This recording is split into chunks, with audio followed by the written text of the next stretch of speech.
kick off to our AHA22 Health Innovation Pavilion. It's going to be an exciting event. We have 22 sessions over the next 3 days with over 50 presenters, so it's going to be great. And we're going to kick it off with our first panel, Beyond the Cuff, Novel Metrics and Digital Therapeutics. So,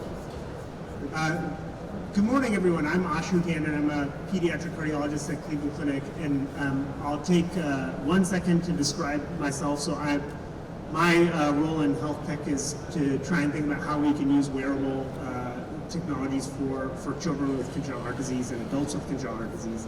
And so my bias about this panel is going to be how can we bring these technologies to clinical practice quickest? What do we think about the impact, and how can we maximize the impact, and then also that diversity, right? Like how can we think about going beyond adult heart failure, maybe, and think about bringing technologies to all populations. So let everybody introduce themselves. Thank you so much. My name is Linda Mayhue. I'm a registered nurse and director of clinical care with Xandar Kardian.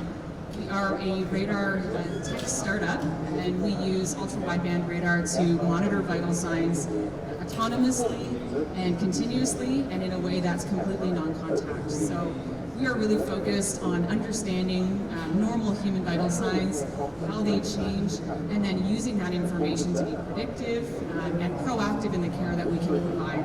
And as we deploy more and more sensors, we're seeing some really incredible things, and looking forward to speaking to my co-panelists here and learning from each other and having a great day together. Thank you. I'm Roger Ring from Seattle, Washington, general cardiologist out there. Some of the technology that we're building now actually looks like a GPS unit of healthcare. So one of the biggest things that we're trying to work on is really considering the hospital and the community as one big system. And the data that comes in all informs that system and actually improves the system. Thanks for joining us today in the panel and joining us here at the session. My name is Francoise. I'm a cardiologist at Johns Hopkins and also co-founder of Corey Health. At Corey Health, we really focus on delivering American Heart Association, ACC guidelines in a way that empowers patients through a personalized patient-centered application that pairs with key metrics, including a blood pressure cuff, as well as wearables, whether you have a Fitbit or Apple Watch, and we try to make it agnostic so we can bring in key health data. That data loops back into a clinician dashboard, which was created by cardiologists like many of us here, who just want to one click, at a glance, understand how our patients are doing. I'm really excited to be part of this really impactful panel and answer some of their questions around this technology. Thank you. Great, so nice to hear from all these impressive people. My name is AJ Blood. I'm a cardiologist and intensivist at Mass General Brigham. I practice mostly at Brigham and Women's Hospital. I work largely in remote scalable health delivery, so we run a large clinic in completely remote hypertension, hyperlipidemia, heart failure, obesity, diabetes management, really trying to create algorithms such that providers, without the direct input of a primary physician, whether that be primary care or cardiologist, can help their patients reach guideline-directed targets for heart failure, blood pressure, lipids, really with a collaborative team of pharmacists, nurse practitioners, patient navigators, really trying to make a lot of the work, take that out from under the provider and the physician so that we can help them reach targets in between each clinic visit. So great to meet everybody. Thanks for coming. So I'm excited to be on the panel. I wanted to start by thinking about, hi, go ahead, please introduce yourself, please. It should be on. Hi. Joined the race this morning. So my name is Arik Eisenkraft. I'm a professor in pediatrics and military medicine. Happy to be here. I'm working with BioBeat, a company that provides remote patient monitoring using a single wearable sensor. Provides 13 different parameters, including cuffless blood pressure. So as I was saying, it's so nice to be here with the panel. I wanted to start by asking each of you, where do you think that the key limitations are for your technology to really change the way we manage patients? Is it regulatory? Is it clinical guidelines? Like, what are the things that you're working on to make the biggest impact? Thank you. I think our kind of biggest challenges are twofold. One, we focus a lot in sort of hard to serve areas, and not just hard to serve in the sense of difficult to get access to, but areas where you aren't typically doing a lot of intensive vital signs monitoring, like post-acute, for example, or long-term care. We also are starting to get into more of the correctional space, prisoner health, inmate health as well, for the detection of acute deterioration related to self-harm or accidental overdose. So some of the big challenges for us is exposing this concept of vital sign monitoring without necessarily trying to turn these environments into a telemetry unit. And some of this will come with time as we learn about some of the normal patterns of vital signs, because we have so much information that sometimes it's hard to know, is this an unusual reading or is this just what vital signs do? So that's one of our biggest challenges. As well, also reintroducing this concept of using respiratory rate as a predictor of deterioration. And I think a lot of times we've become so accustomed to respiratory rate not being accurately recorded or being omitted altogether that we've sort of lost trust in that as such a valuable metric. Yeah, that's amazing. There are several major problems in healthcare that we've noticed. Actually, Dr. Francoise and I were just talking a little bit about that. And one of the major aspects is the ability to distribute medicine. We've gotten a lot of things right. We have targeted therapy, incredible therapy that can bring your LDL levels down to 35 almost overnight. We have stents, we have structural interventions that can actually fix people literally in an instant. But the ability to distribute that technology to the people that need it most is difficult. And in certain areas of the world, in fact, just in the United States that we were talking about, some of these people are living hundreds of miles away from it. And it is what we're working on now is to be able to give people that type of technology, built with the infrastructure and the engineering, to be able to let them know what they need, so that the physicians themselves can actually reach there quicker and faster. So one of the greatest potentials that our company has moved into, and the experience as a physician has come into, really kind of brings us back to one of the biggest moments in cardiology, which was the moment of when stents were born, when cardiology was born. That was the day that Mason Soanes saw the coronary angiogram the very first time. And to me, that was actually the neural networks. Right? These algorithms that we're talking about have the ability to do that distribution. And about 15 years ago, we tried to do something like that because even as a medical student, we knew that it was hard. We were working really, really hard overnight, long calls and so forth like that. We couldn't see enough patients, right? We couldn't put the medicine in enough patients' hands that made us feel relieved overnight. But with the neural networks, what we realized is that we can actually finally scale the ability because they can recognize the patient for us. The second major thing that we realized after doing that type of technology is that we now have the ability to actually tell a system how well they're performing, and the system magically performs in of itself. And that's actually been incredibly exciting to me. These are such incredible comments from the panel. I'll try to do something a little different, although I agree with all these wonderful comments. So let's think about the patient. If the patient is your end user, it is so critical, and I think one of the biggest challenges in front of digital health and technologies, whether you're creating a front-end solution or a front-end solution that feeds back into a back-end solution with algorithm-based intelligence, is so important. We have learned many insights, and I'll just pick up on 3. One is to keep it exceptionally simple and use people who have design expertise and end-user interfaces that goes beyond what you might think looks good. And by that I mean we have the incredible privilege to build our company and our product around insight from Apple, which is a very unique experience.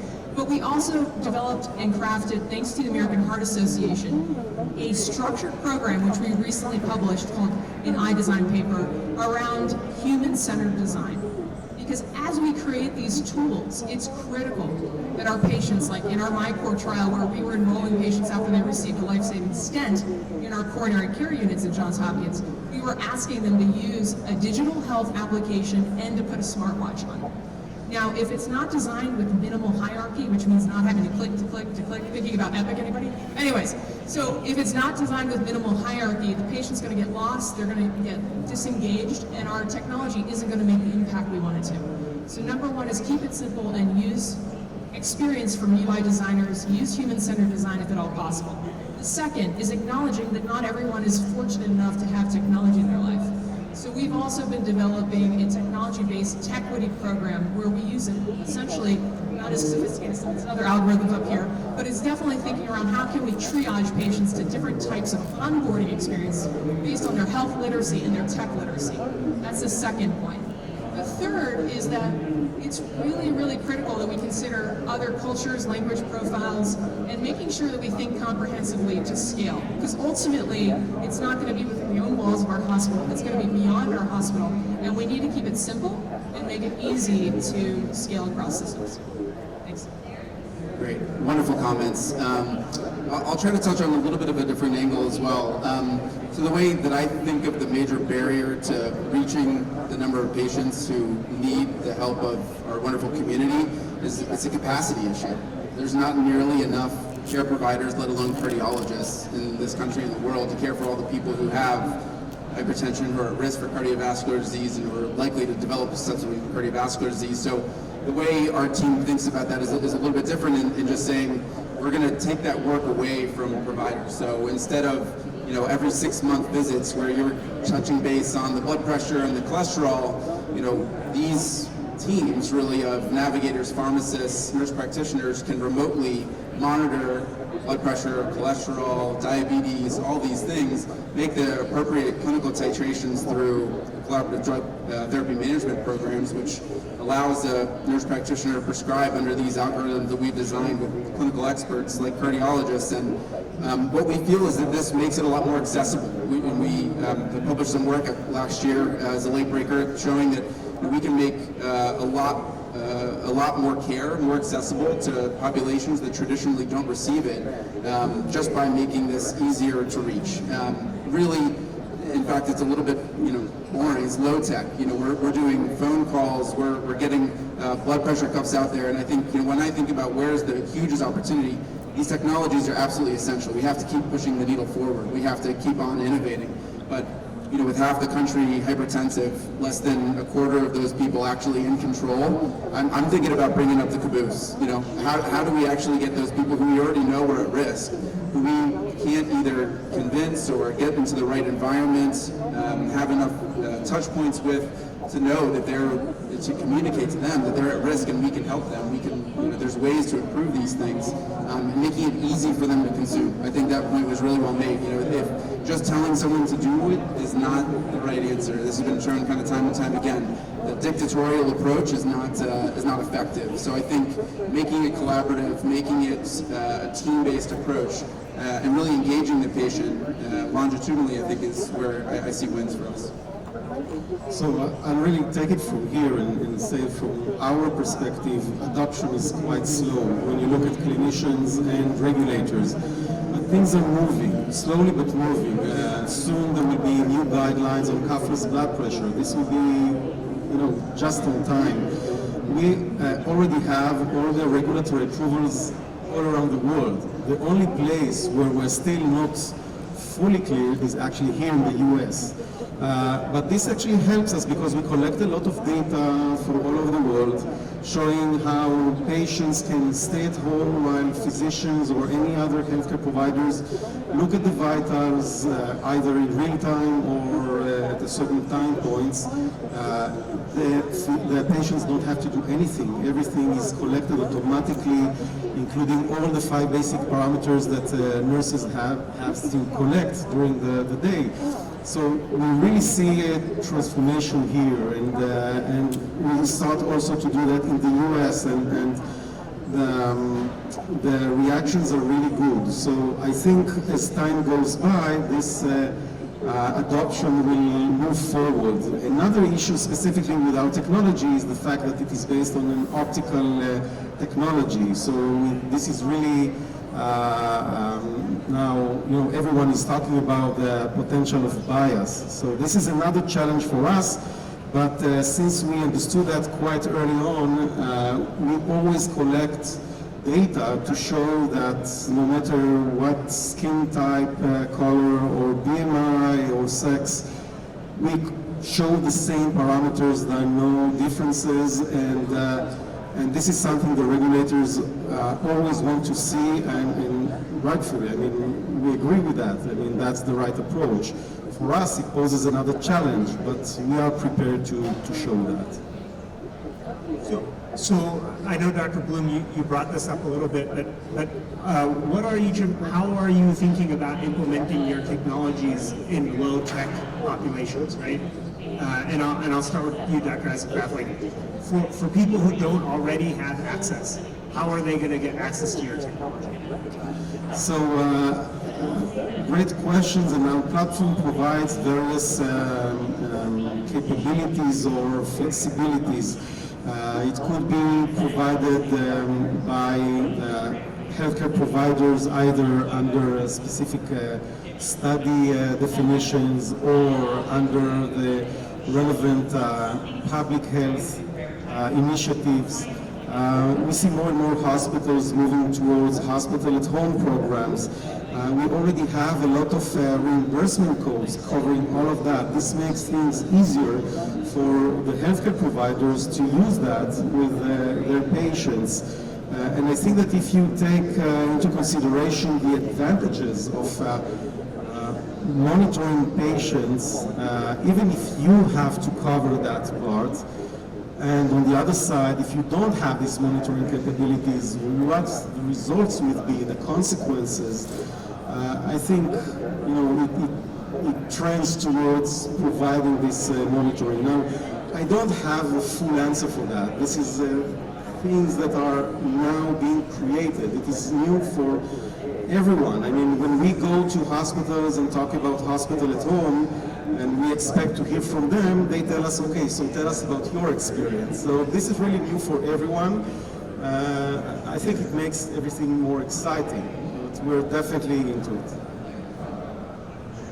Yeah, I think it's a really important question. Again, a lot of the populations that are at the highest risk are, have challenges with tech and fluency and access. One way we've addressed this is using largely cellular-based technology as opposed to requiring Wi-Fi, multiple steps that set things up, pre-registering all our devices so that the patient just has to either put them on or step on the scale. Really making it as seamless as possible. The more steps you put into place to get somebody into the system, the more likely you're going to have a point of failure. So we really try to make that as seamless as possible. We largely work through, again, phone calls. That's our vast majority of communication with patients. Our patient population and age is just more comfortable with that by and large, especially when you're asking them to change medications and change some diet and lifestyle activities. I think having a conversation and even sometimes a video visit with a health coach or a nurse practitioner definitely engenders some buy-in on the patient side, as opposed to an app or just a text message that is telling them to do something or change what they're doing in some way, shape, or form. Tying that back a little bit to some of these, how do you make this scalable and economically make sense? You've seen some companies come up in the past couple of years with remote physiologic monitoring, billing systems, chronic care management billing systems, DPP, diabetes prevention program.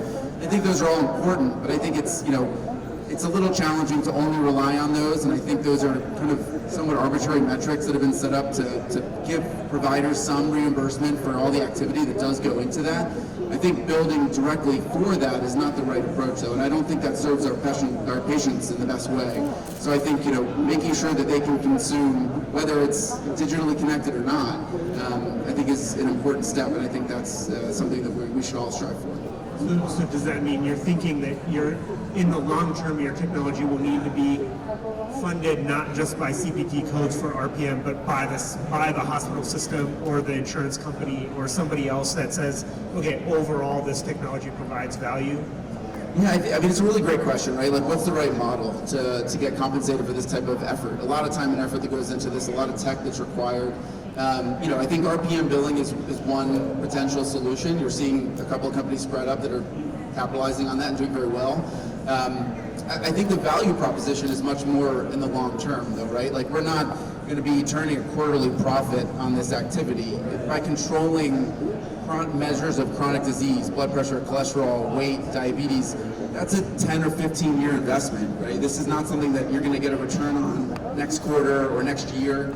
So I think the largest value proposition is really in kind of long-term value-based care, captured populations that traditionally don't have great control of those metrics, and you can improve their outcomes by making that investment, but again, over years, and as opposed to looking for the next income call.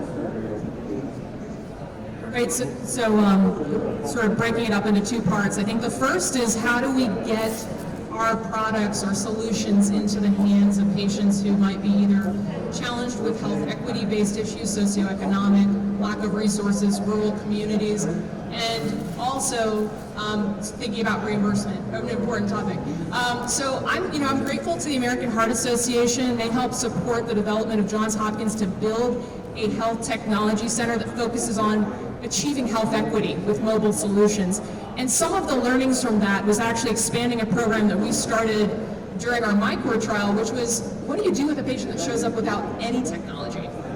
We created, hey, if someone needs a Holter monitor, we don't assume they all have Holter monitors, right? We're able to give that to them through a service of loaning or borrowing. We created a parallel program where we created an iShare program where they had a preloaded iPhone with an Apple Watch, and they still were able to participate in the program. So no one was left behind. And I think having that mentality of not leaving people behind who we know who have a lot of challenges from cardiovascular standpoint, risk factors, and unfortunately don't have the resources to have some of these valuable tools. So we created that to level the playing field in terms of opportunity to use these devices, and we continue to build with the guidance of Lisa Cooper around our health equity and our MTech Center.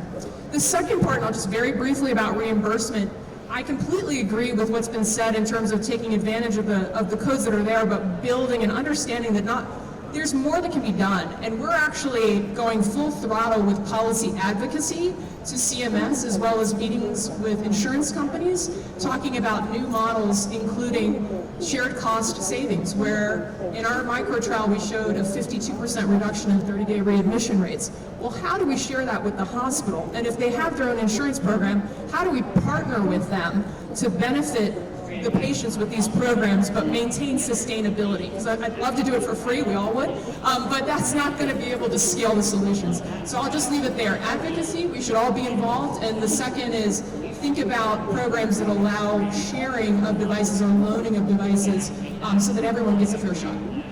Yeah, that's really great, actually. I like the separation into those really two parts. And I know Dr. Marvel talked a little bit about this already. The first part of trying to move the technology into a space that's really difficult, we did something very similar to that. We actually looked to a different country. During COVID-19, during the Omicron crisis and surge, India actually contacted us for some of the technology that we had, and we took that as an incredible opportunity. When Dr. Marvel did it in South Africa, India turns out to have amazing cellular access. And so we mobilized a lot of our technology through phone applications. What we realized and what we learned from them was they actually really participate in the care when it's actually in their hands. And so the most important thing is to at least get them something in their heads. And then in terms of the on-ramp, in terms of how they use the application, teaching the application, we got a lot of YouTube videos that can actually teach them all that. But the biggest thing is to get them onto the application, and that was probably the hardest part. We had to navigate using SMS messages to be able to do that.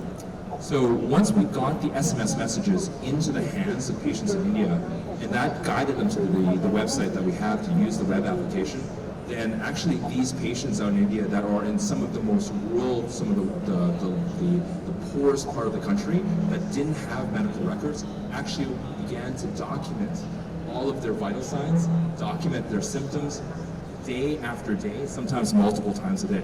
Now here in the United States, we find that we technically see patients more in a linear fashion, right? It's very difficult for us to actually sort of see multiple different patients at the same time, so that having that much data actually is kind of a problem. But what we realized is that if we actually offloaded a lot of that burden to the algorithms themselves, then right out of the gate, we can actually see all the patients at the exact same time. It's much better to be able to see the data than not to see the data actually at all. So that's really the first part was an incredible experience to be able to ramp that out to a different country. And then we brought it home. We took the experience from there and then brought it home and then vehiclealized it out into our hospitals, and that's kind of one way we did it. The second thing that rightfully touched on is that a lot of this stuff requires investment. And what I'm seeing is what we're doing now is that we're really beginning to build some of the early revenue models, right? What startup companies really do is that they have to build that game to survive. And so that has really actually taught me to begin to look for sources of revenue.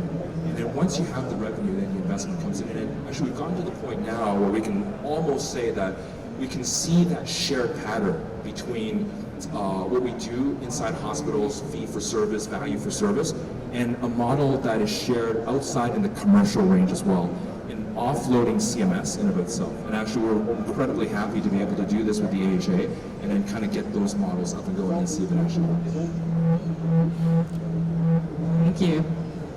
So, Dr. Marvel, I was kind of laughing when you said this idea of, well, do you have your own Holter monitor? I love that, and it's obviously somewhat, tongue-in-cheek, but at the end of the day, it's about meeting patients where they are. And, we as a technology company, and I think as a society in general, have to make active efforts to find patients who need our support. Because a lot of the folks that may be suffering and that might show up in your emergency department next week are unserviced or unserved right now, and they're the ones that we actually need to take efforts to try to find. And I think, as a technology company, that's one of our goals is to make the technology not only affordable so that we can get maximum, exposure and get as many sensors out as possible, but we also need to make it really accessible in the sense that we can put it into existing environments that may not be the most technical spaces. They're not the most brand new modern facilities, right? What we're trying to do is to find a way to bring the technology to the people instead of the people to the technology. Sorry, there's any chance we can work on the feedback just a smidge or turn it down a little bit? So I was hoping that we have about a half hour left, so I'm going to see if there are any questions from the audience for our panel. Why don't you come on up here, and I'll put my mic here.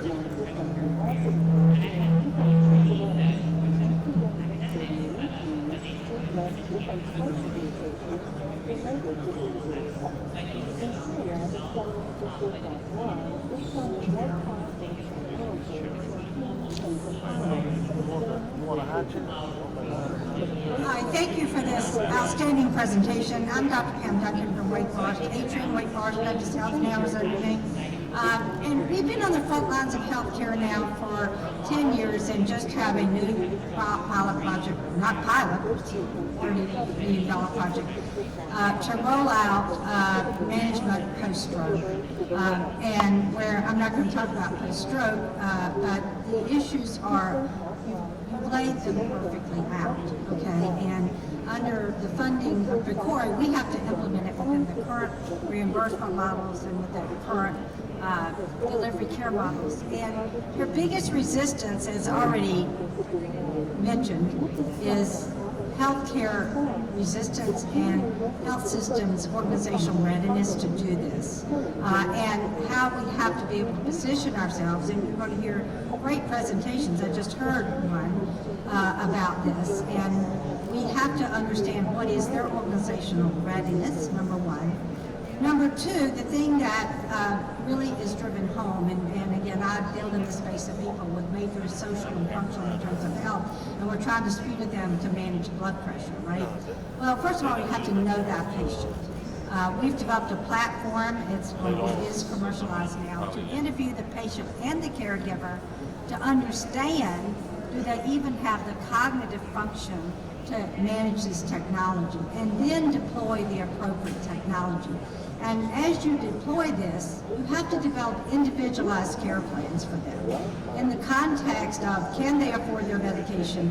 Do they even understand what you just said? We just finished a project in congestive heart failure, published in the New England Journal, moved on to a $39 million trial. And guess what?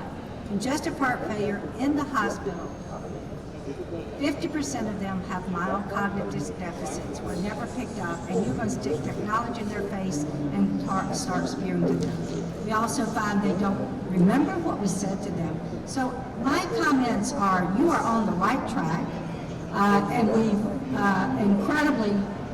we have to do it different. You know, I have gray hair under this, and we don't have 6 more years to do a $39 million project, which I will participate in. It is innovation, but I am pleading with the technology companies, know thou patient.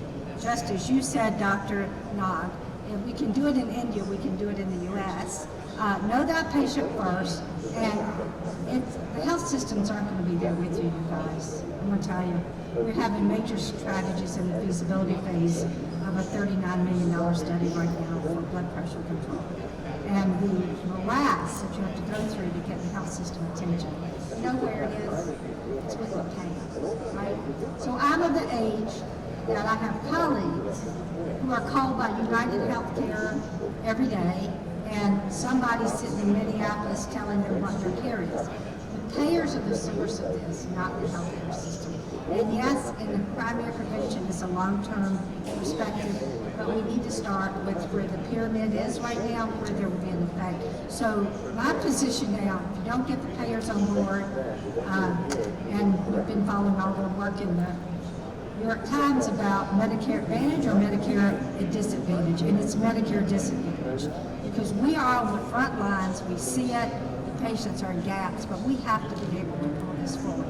So we got to bring technology, but whether a behavior changes or not, is does the patient understand? Right? So we've got a platform that we're willing to expand in other areas, but it's really simple. And like that, you can generate an individualized care. Thank you. If I may, you bring up a couple of really great points, and I think this is one of the reasons why radar technology has really gained so much traction and so much excitement, is because it truly is autonomous and it doesn't require that patient compliance. So once the sensors are up, they begin working automatically, continuously, and it just gives such an unprecedented amount of information and a really clear identification of a patient baseline. It just makes it that much simpler when you're not relying on the end user to have to figure out how to do it, charge it or wear it or work it or plug it in or anything like that. It's just that has allowed us to gain so much clinical information. That was an amazing and inspirational work that you've done at Wake Forest there. It highlights a couple of things that we think that there might be some opportunities, and also highlights some of the work that we've been able to do, and kind of tell you a little bit about how fast we've been able to implement it now. So the technology that we have now is racing. It's almost in an arms race type thing, and that's kind of one of the reasons for why I'm excited here and why we're able to get incredible talent beside me sitting up here to do this, is because the community in computer science, the community in medicine kind of following behind a little bit, but in general really being the trailblazers are the computer scientists. And that has created an enormous amount of code and concepts that we can pretty much just pluck and move. And so a lot of our platforms, actually we learned this, and I'm sure it was actually voiced in your experience, how hard it is to race against time, right? To be able to chase those problems and the surges, because before you know it, you're way behind. And so, but our first time when we tried to tackle COVID-19, we were almost a year behind. The pandemic was almost over before our application was up and running, right? The second time when the surge came back, we're like, oh my God, there's a second opportunity to do this in India. That's when we were able to erect the entire thing in 2 weeks. So we learned from our mistakes, and we've been able to iterate much faster. We also learned what we were doing. By building this technology and engaging the physicians appropriately, kind of like a GPS unit, we're tackling potentially an opportunity we've never seen before. Essentially the vision of Tesla, right? How many deaths are on the road and how many mistakes are made by humans? It turns out that the Institute of Medicine actually published this. It turns out that physicians, not cardiologists, but probably cardiologists as well, 13.5 million accidents and mistakes a day. No, sorry, per year. Per year. And that's equivalent to $750 billion per year. That is 2 times the cost of motor vehicle accidents on the road in the United States. There are a total of 330,000 deaths per year. That is 8 times the motor vehicle accident cost. So we have a vision that is essentially larger than the vision that even Tesla's going after, and only physician developers, scientists, engineers, essentially pioneers, essentially everyone here in the American Heart Association, right? This is why this is so important, is because really big things occur at these conferences, right? It occurred with Steve Jobs, right, at the homebrew computer, where the homebrew computer began. It occurred in Cleveland, right, where the stents were born. And I think, our time now is that these algorithms, with Dr. Blood, it's going to start here. Your comments were well received and quite impressive. I feel like you should take my chair up here. Honestly, one comment in response to your insights that were incredible. We're having conversations with payers at very, very significant levels in terms of creating customized billing codes for our solutions. And that, along with policy advocacy to the Center for Medicare and Medicaid, is where the change will happen. So thank you. I do think you should take my chair up here.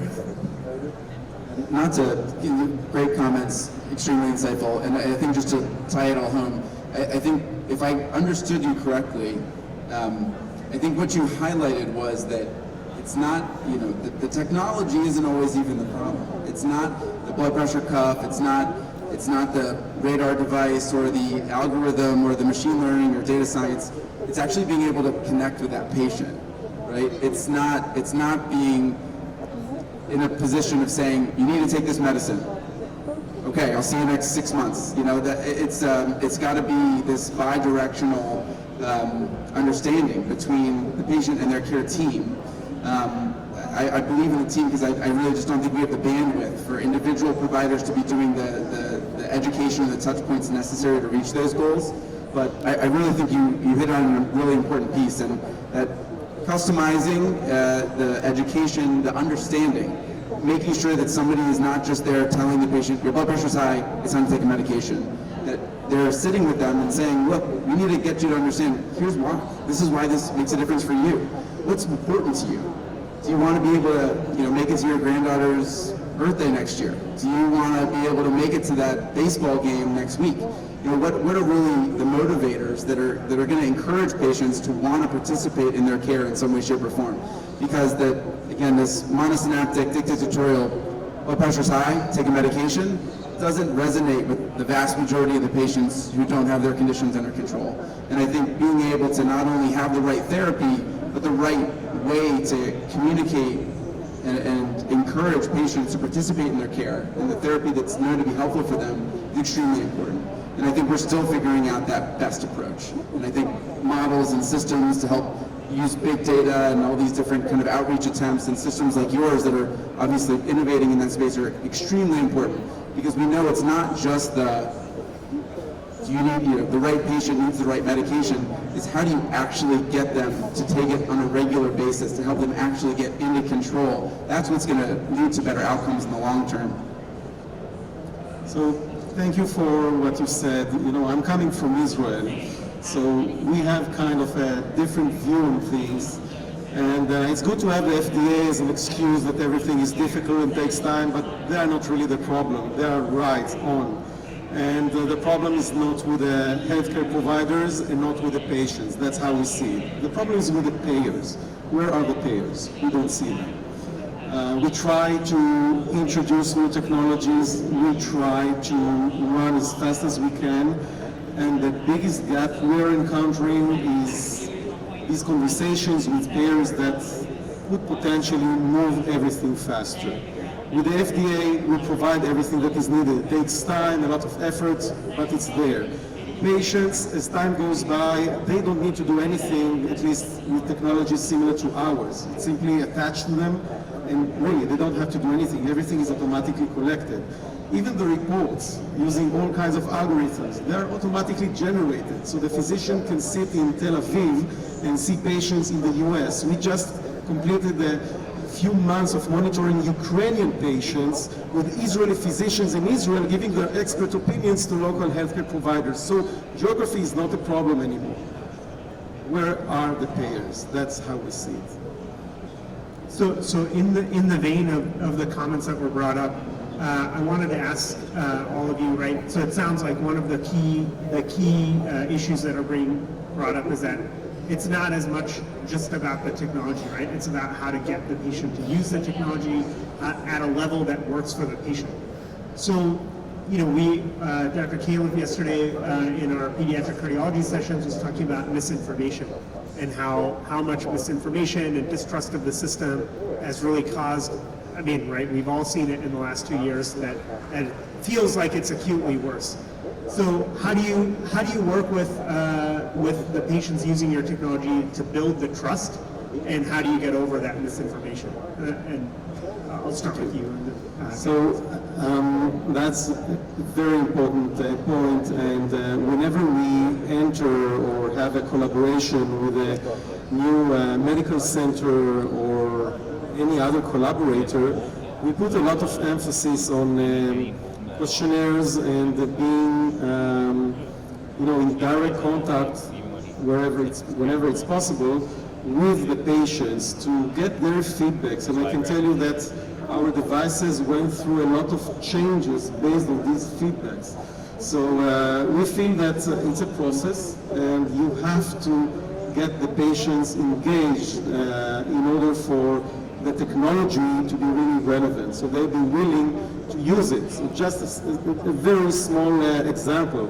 We have patches, we have wrist devices. We understood that no matter which patch you're using, they are not willing to use it for more than 2 weeks. The compliance is going so low. So we now have a better understanding on how flexible the answer should be. So if it's a shorter monitoring, you can use the patch. But if you are aiming at a long-term monitoring, don't think of a patch because you won't get compliance. Use a wrist device. So this is just one example of how we learned a lot of things from being in direct contact with the patients. A really great question, and things that we've been circling around for a large part of these conversations. And I think one message that one of my colleagues said once that really resonated with me is, you know, most patients really want, at the end of the day, know me, know my story, and care more about me than just the number or my insurance payments or the codes that you're going to drop. And I think that's something that we really try to do through our program, again, building out a team that allows the patient to have more touch points. We have a team of navigators who are really kind of health coaches, frontline personnel, who really get to know every patient in our program. And, you know, it's not just, what's your blood pressure? Are you taking your medicines? Did you pick up that lab? It's like, how's your grandkids doing? How did that play go? Did you make it out to that trip to go see your aunt? Okay, that's great. Great to hear from you. What's going on? How are you feeling? You know, and I think that interaction, that trust building is such a key component to all of this, because without that, you're never going to be able to engage patients and really convince them to participate in their care, to do what at the end of the day you want them to do for their own best interests. It's just not always as simple as that. So I think that that trust building, that interaction, it's really that kind of that soft time. That's not directly data gathering. It's really just relationship building, trust building, and building up that confidence that you're a team that's there for them. You're going to be working with them, and you understand who they are and what they have going on. And that taking their blood pressure this morning might not be the most important thing that they have to do today. So, you know, you have to just work with them and understand that, you know, look, we're not shooting for 100%. We're shooting to get you as good as you can be, and we're going to work with you on that, regardless of where you're coming from. So I think that's, you know, really an important piece that, again, the technology is absolutely essential, making it easier, more seamless, less touch points for the patient, you know, fewer asks on them, their effort and their time, all really important. But I think that last mile integration of, are they going to take that blood pressure pill? Are they going to, you know, make a healthy choice instead of something else that they could have been that's maybe the easier, more pleasurable in that moment choice to make for them?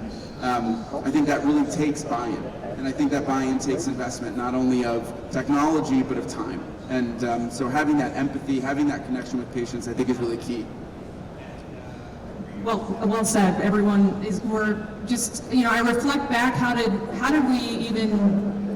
Corey start, or how did this all start? And really, my father was a cardiology patient, and having that connection and understanding what the patient goes through on such a deep and personal level was part of Corey's mission from the beginning. And I see Seth Martin here, my co-founder, cardiologist, and he helps to run and runs the AHA-SFRN network, where we're really focused at Hopkins and at Corey around understanding the patient, listening to them, and designing around them. It started that way from the beginning. And it unfortunately was at my father's bedside, but I understood that we are missing the mark as cardiologists, as clinicians. We get to the therapy and we get to the treatment, but we miss the patient in achieving those goals. And what we try to do with our technology is give the power back to the patient in a way that makes sense for them and in a way that speaks to them at a level that they're at. And it's such a critical point that I know I'm going to give time for everyone to share, because I don't want to, but I just want to highlight that until you have that experience and you're building around that experience, you really are, if you're a patient yourself, you truly don't know, and we have to do our best. Our education in Corey has gone through 3 iterations. One where we use Hopkins best in class. The patients didn't like it too long. We changed. Then we made our own. And now Live in Corey is our own educational content, scripted, built, created by the patients and for the patients. So again, thanks for bringing up this key point. It's in everyone's comments. I look forward to hearing the rest of the panel. Yeah, that's amazing. You hit on some really great points. I think getting the medications out there, there's a certain satisfaction from a physician standpoint, seeing the cholesterols improve and watching the patients come back and give us great scores. But a lot of the times those scores don't really come from just the medications, right? It comes from the optionalities that we give to the patient. That's one thing that I've learned as a youth working for my parents, understanding, my patients, is that patients absolutely don't want to be, many of them don't want to be told what to do, but what they do want is the power to be able to choose what to do. And so one of the biggest things that we built into our application is the opportunity to actually give patients options, multiple options, and where these options come from, right? So when we're talking about misinformation and disinformation, this was something that we had to tackle during the COVID-19 challenges, right? There was a lot of misinformation, so much so that even the physicians didn't know what to do. But we knew that the source of truth is really going to come from our training, come from the education, and come from our experience. We also understand a lot of literature, right? And we know where to get the answers from. And so the best person to be able to solve these problems is probably going to be us. But what we have been struggling with on a day-in-day-out basis, particularly, now I chose the institution that I work for because it was tough, not that it was easy. I chose it because there was a lot of patients to see, there was a lot of people to deliver. And what that's taught me is that you could see a lot of patients, but you don't necessarily, you can't give them the care and the precious thoughtfulness that you actually need. And in fact, a lot of the times, the first line choices of our medications don't work. How many times have we treated angina, and the angina never goes away, and then you add another one, and you add another one. And it turns out that how physicians treat patients is really by our creativity. And so what the biggest thing that we're trying to tackle is to be able to give our physicians back the time that they can actually do. And this requires a lot of muscle, it requires a lot of ingenuity, it requires the innovators in this room to be able to do that, because we're going to reinvent the way we do the workflow. We're going to reinvent the way we do the revenue, right? So that our physicians don't have to see 30 patients a day, 200 EKGs a night, sometimes 300 EKGs a night, with echo, nuclear stress tests, and so forth and so forth. Wow. Thank you, everyone. So, Dr. Blood, as you mentioned, trust is about relationships, and it's about the relationship between the clinician and their patient. And in my world, that relationship is so closely tied with the technology and the clinicians that are receiving it. And so for us, building trust is a really key part of maintaining that relationship. And you build that trust by providing good, solid evidence and having a great product that's actually clinically meaningful to the clinician at the end of the day. So that's something that we're really focused on, is making sure that we can give the best, most relevant information so that clinicians have more information and more background in their arsenal as they go to build those relationships with the patients. So for us, you got to put your money where your mouth is, and at the end of the day, you have to have a great product that's clinically relevant. And that's really what our goal is to share that information with all of the clinicians that are out there that are really working hard and thinking differently about the best ways to care for their patients. So to me, the summary of this discussion so far has been that technology is an enabler for us to improve our relationship with the patient, right? Technology is not going to solve the problem of how do we engender that trust, but it might make it easier by giving us more time, or giving us more options, or giving us more ability to get data from the patient and then interpret it. But these technologies aren't really going to solve the problem of how do we develop that relationship with the patient. But we need to aim to have the technologies help us do that. So if there are other questions from the audience, we have like 4 minutes left, but while people are, yeah. I think you gotta come up here because the speakers are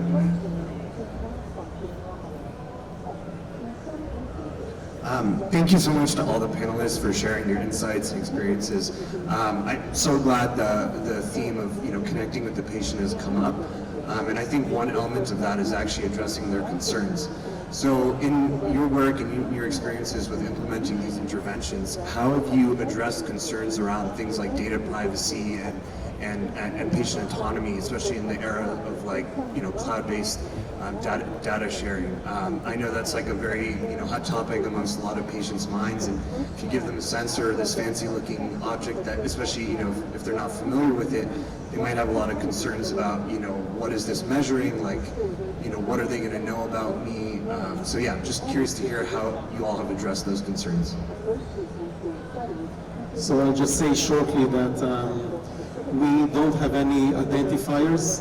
The only data that we collect is the physiological data, which is encrypted while it is sent to a cloud-based solution. And each device has its own serial number, and it's only the healthcare providers that pair this serial number to a specific patient. So this solves everything, allows you to be HIPAA compliant and GDPR compliant, and makes everything easy. I'll try to get rapid fire answers so everybody has an opportunity. I think there definitely is a lot of data security concern. What we try to do is allow the patient to communicate only in the way that they prefer, whether that's secure patient messaging through one of our portals, or if they want text messaging, we have to let them acknowledge that that's not encrypted or secure through SMS, which is the vast majority of what people use. So what we try to do is give people options and just acknowledge up front that this is part of your healthcare system. This is how it's easiest to work with you, communicate with you, but you need to make the choice about what your comfort level is on the level of security that's going to be a part of how we do this management and bidirectional communication. We use full transparency, and we use best-in-class practices for data security, and opt at any point out of sharing data or the program at any point. Yeah, excellent question. We have government certified servers, that's first and foremost. Second one is complete encryption FHIR compatible database. And really the big thing with what we've learned recently, most of you guys have already heard, is that security, cybersecurity is going to be a massive issue coming. We just learned that. It was a major hurdle. And what we're doing is that it turns out that what we've been able to provide is really a backup for the current system. If you really think about it, right, there's only really 2 vendors left that are out there, maybe a third one, Allscripts. But really it comes down to Epic, Cerner, Allscripts. I'm not sure if Meditech is actually, they're probably still there. But if an entire system is dependent only on one system, and that system goes down, we're in really deep trouble. And so what we've been able to do is what we've inadvertently created, although it's become quite a joy of actually doing it. What we've turned what we've managed to be able to do is turn patient care into sort of an engineering way of doing it. And in that sense, we've actually built our own EMR, a second EMR, a backup EMR, and an EMR that is actually safe, that is actually redundant, and gives the options for big institutions should the original EMR go down. Because otherwise, if you're completely locked out of the first EMR, you're going to be in really deep trouble for a while. Okay, I'm going to go really quickly here. So we use radar, which naturally is privacy protected because radar is measuring environmental micro and nano vibrations. So there are no cameras, there's no audio. Effectively, the radar does not know who is being monitored in a given space. And with that, our digital signal processing algorithms are all happening on the device itself. And so we have the ability to deploy the sensors in very, very high security environments like a prison, for example, where there is absolutely no way that that data is leaving that site. So we've become very flexible because of the edge computing for how that data is managed on the device. Okay, so we have a couple minutes left, so last round of questions for everyone. What's your next step in the development of your technology? Is it regulatory? Is it new tech? What's coming on the horizon for each of your tech?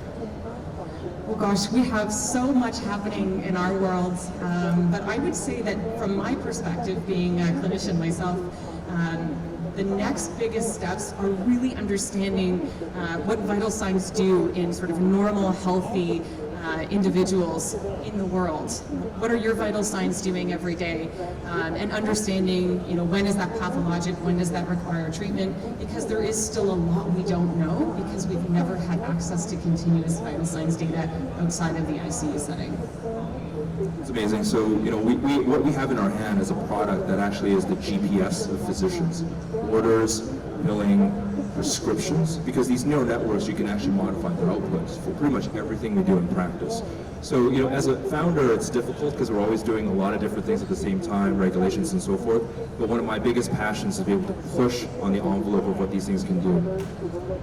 We're excited to be launching through the AHA-SFRN our virtual cardiac rehab program, which will be expanding. And again, I want to highlight health equity and access is a major mission that we're making great headway in, and we want to be leaders in that space. Our team is actually building out into kind of the cardiometabolic space writ large. So coming out as cardiologists, focused on hypertension, cholesterol, heart failure. We're building programs now in diabetes, obesity, and hopefully kidney disease. Really, what we found is patients and providers, health systems, are much less interested in point solutions and want somebody who can really help take care of the suite of what largely is, systemic disease.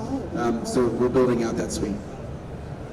So regulation always runs and will continue, but really the focus will be on two major things. One, to really go and market our ADPM solution to try and tackle this challenge, again, using cuffless technology to allow also follow-ups, not only the diagnosis. And the second thing is pediatrics. We're still not cleared for pediatric use, and this is one huge sector that we do want to go into. Come talk to me after this, but Definitely. So I wanted to thank the panel for their insights. This was a great session, great way to start out our health tech programming. I think we have a half hour until the next event here. Is that right? Do you want to tell us what that next one is? Sure. Thank you for your participation. In 30 minutes, the next one is EHA's SFRN